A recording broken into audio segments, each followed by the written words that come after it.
So here we are with the practical skill sheet. I hope you have your copy out so that we can go through all the pages and everyone will understand what they need to do on these skill sheets. On the first page, if you look at the information that goes in these lines, you need to fill out all of this area. Anytime these documents say candidate, that is you. Last four of your social security number, your department or agency, the course location, you can just put OTC Fall 2017. The lead instructor is Beverly Ziers. It's spelled Z-I-E-R-E-S. And the course dates, you can just put Fall 2017 there as well. Now, I'm not going to spend a lot of time reading you all of these pages, but it's a good idea for you to do that. Like, for example, you need to have your completed projects and all of your extra practical skills finished and turned into the division no later than 6 months following completion of the course. Hopefully that's not going to be a difficulty for you, because if we work right along, you'll have yours done by December. But that 6 months time starts after the completion of the course. It also gives you the exact address, address to mail documents in to the Division of Fire Safety, and that is right there on the first page for you to find. As it goes into the different practical skills, the top line tells you what the skill is. In this case, it's supervise instructors and document training activities. It gives you the NFPA standard that you are demonstrating your skill in, and candidate name right here. Every time you see that, you need to fill in your name on that blank. It also tells you who's going to be evaluating these skills, and this one says to be evaluated by a chief officer of the candidate. So this is a skill that you're going to be doing in your department at a time when it's convenient for you to arrange it. Now remember that we have that proctored assessment that we have to complete, and my plan right now is for you to use any of these extra skills that you can fit into that window, and it's like an October into November window. And you'll use those, and your chief officer signing it off will be your proctored evaluation. As you go down, it tells you exactly, spells out what these two skills are, and it tells you the procedure that should be followed in order for you to complete it. Now this particular skill confuses some people, because you as the instructor 2 candidate is going to be supervising other instructors during increased hazard training. So what your chief officer is signing off on is not those other instructors. He's signing off on you doing that supervision. So whoever that person is that's going to sign this off needs to be present, and they need to make sure that you are making sure that safe standards and practices are followed and so forth. It gives you some examples of high hazard training sessions, live burn training, vehicle extrication, rope rescue, that kind of thing where you need multiple instructors. And as part of this skill, you're going to complete the records and documentation that would be necessary for that training session. And notice it says, big and underlined, these records must be attached to this skill. This is one of the ones that frequently gets sent back because people forget to attach the attendance records and the other documents that need to go along with this skill packet. So make sure you have all those together when you send this in. It goes down the skill checklist. You need to provide your evaluator with the skills checklist so that they know what they're looking for.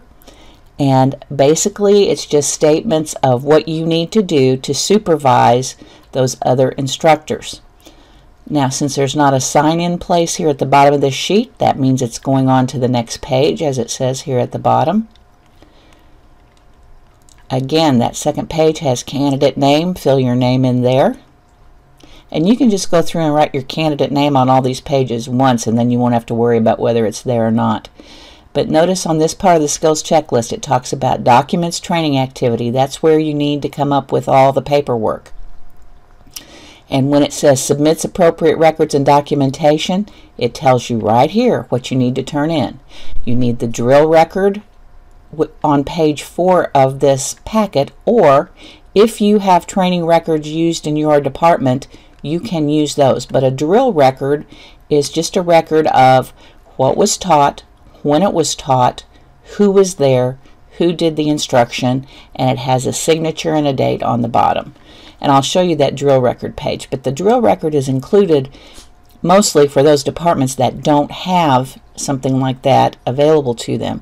If your department has training records that you're responsible to fill out, then you can use those records.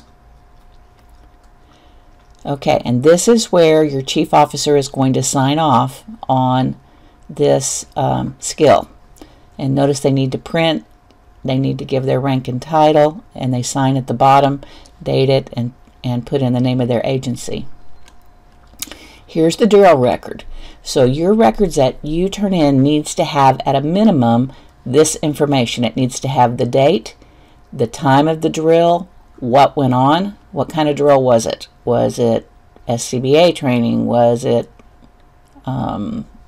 familiarization of the, well, it can't be familiarization. It has to be something high hazard. So whatever the drill was, that's what you need to fill in there. The name of the people who were attending, and then it asks for a quiz score and a pass-fail on the skills. Most of your training, you may not have a quiz score. Just fill something in there. You know, on forms, you should always fill in the blanks so they know you didn't just forget it. So if there is no quiz score, just mark NA or draw a line through or something to show that there was no quiz score involved in the training.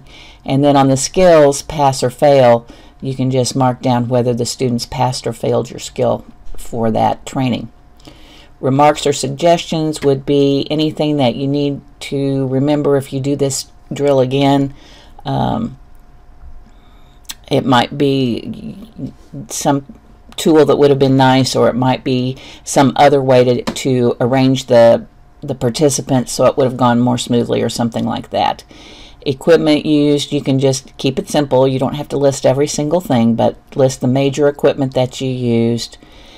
And then signature of instructor is you and the date that you signed it.